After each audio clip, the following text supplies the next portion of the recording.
What's going on, Skull Nation? Welcome in the Vikings Now by Chat Sports. My name is Patrick Siepman, and coming up on today's show, we're going to be discussing if the Vikings have finally found a run game under Kevin O'Connell, as that has definitely been one of their weak points over the last couple of years. And also, I do want to talk about this past year's free agency class, as we have players that Kwesi signed really performing at a high level. And then finally, we'll wrap up today's show discussing where the Vikings are in the latest power rankings according to ESPN, CBS Sports, Sports Illustrated.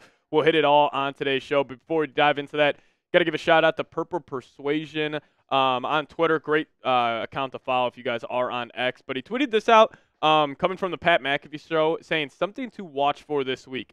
Jets quarterback Aaron Rodgers says his knee is banged up and swollen. Now, this is obviously huge with what type of defense the Vikings run, as you know, you really require these quarterbacks to either be elite post-snap processors or to be elite athletes and be able to escape some of that, manufactured pressure that Brian Flores is able to, display on the quarterback. So if Rodgers, already an older QB, and his knee is banged up, I mean, you guys saw my score prediction earlier. I said 31-6. After this, I might go 31-3. But speaking about that Jets game, if you guys want the Vikings to beat the Jets, hit that thumbs up icon. I put the goal on today's show at 700 likes, so I'm expecting you guys to crush it out of the ballpark. Hit that thumbs up button if you guys want the Vikings to beat the Jets.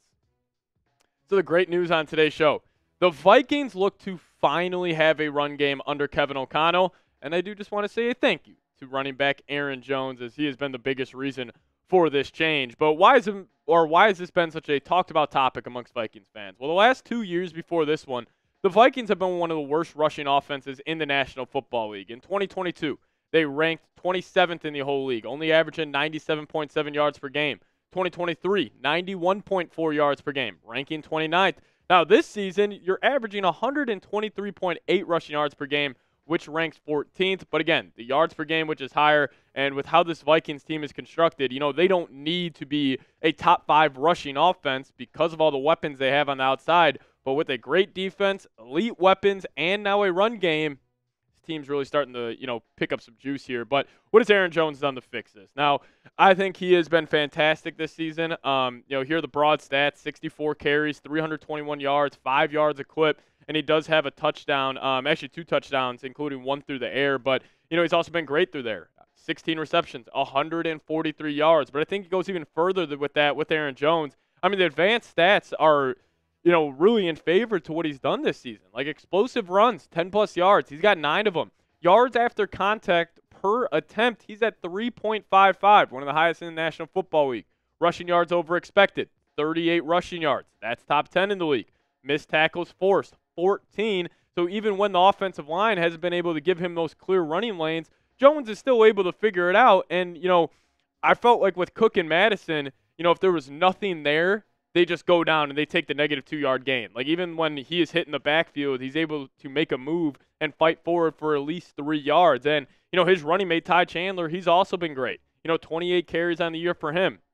Over 100 yards already, 4.2 yards per clip. Hasn't found the end zone once, but I've actually loved what he's done in the screen game. Now, he had a big-time screen against the Green Bay Packers, and on the year, he's got 4 receptions for 33 yards. But I do want to give a massive shout-out to the offensive line. Now, I think they've been the unsung heroes of this Vikings team so far this year. I think all the attention is going to, Jefferson, Sam Darnold, the coaching staff, and the defense, where if I had to say, the biggest contributor to the 4-0 start, it might be the offensive line. Like, Darisaul's been great. Brandel's been great. Bradbury's actually been pretty solid. And, Ed Ingram, even though he did struggle for the first 2 games, he's really turned around. And obviously we know what Brian O'Neill is. So to wrap up my thoughts around the running game, especially the last 2 years before this, I said this on the channel over and over again, saying that Dalvin Cook and Alexander Madison, they were the problem with the Vikings running game. I never felt like they got the most out of every carry. Hence why Madison and Dalvin Cook, those 2 seasons when they were the lead back, the Vikings were one of the worst rushing yards over expected team in the entire National Football League.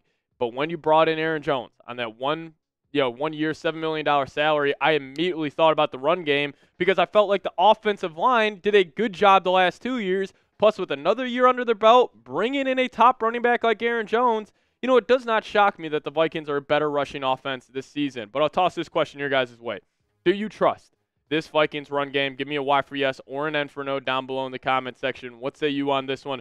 Let me know your thoughts on the Vikings running attack.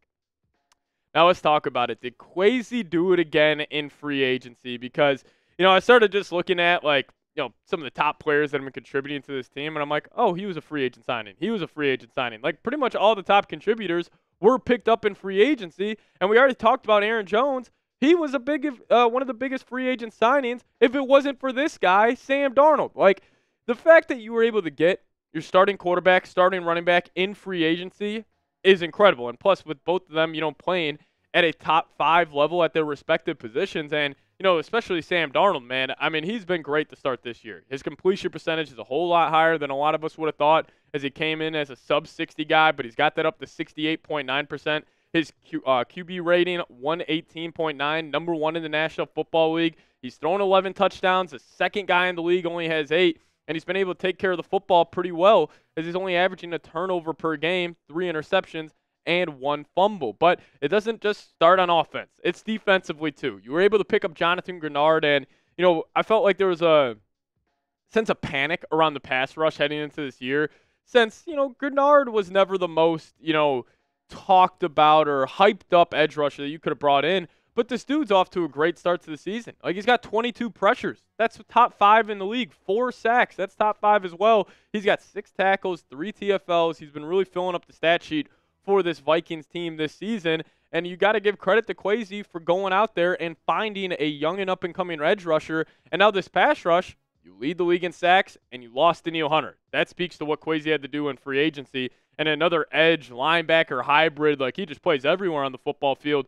Andrew Van Ginkel. Like, I get asked all the time, who are your favorite players on this Vikings team? And I always say Jefferson, just, kind of a chalk answer there, but it's true. But now second favorite for me, it might have to be Van Ginkel. And, it's so funny when I'm talking about an edge and I can use PBUs, TFLs, sacks, tackles. Like, he's even got a interception that he returned for 6 on Daniel Jones. But, 18 tackles, 3 sacks, 2 PBUs, 3 TFLs. Like, this dude's been a monster for this Vikings team all year long, and I fully expect him to continue that, for the foreseeable future. But another front 7 member here, Blake Cashman. I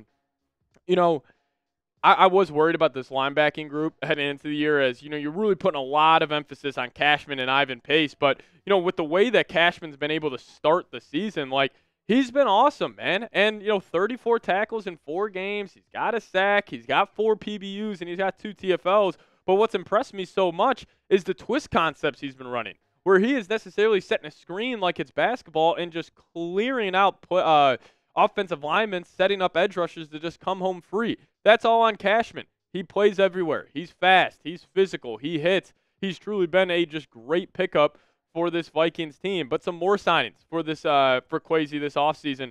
We can get to Jihad Ward, Hadi. Obviously, he's just a rotational pass rusher, but I felt like he's been very, very good in the limited reps he has gotten. And then also cornerback Shaq Griffin this past week, man, got an interception. He was great going against a very good Packers wide receiver core.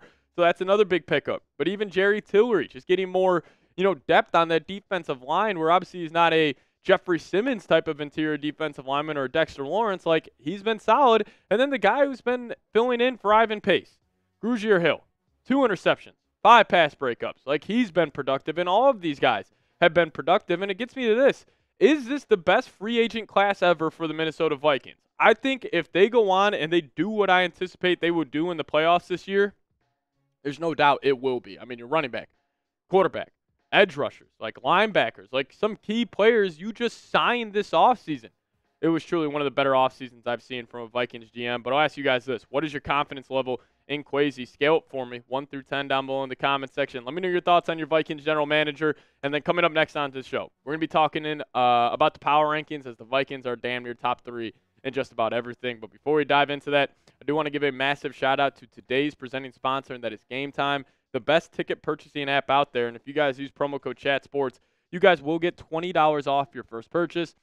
Terms apply. Again, create an account and redeem code CHATSPORTS for $20 off. Now, Game Time has a new feature on their app called Game Time Picks that makes getting tickets to see your favorite teams play live even easier. Game Time Picks filters out the fluff to show you only incredible deals on great seats, so you don't have to waste time searching through thousands of tickets.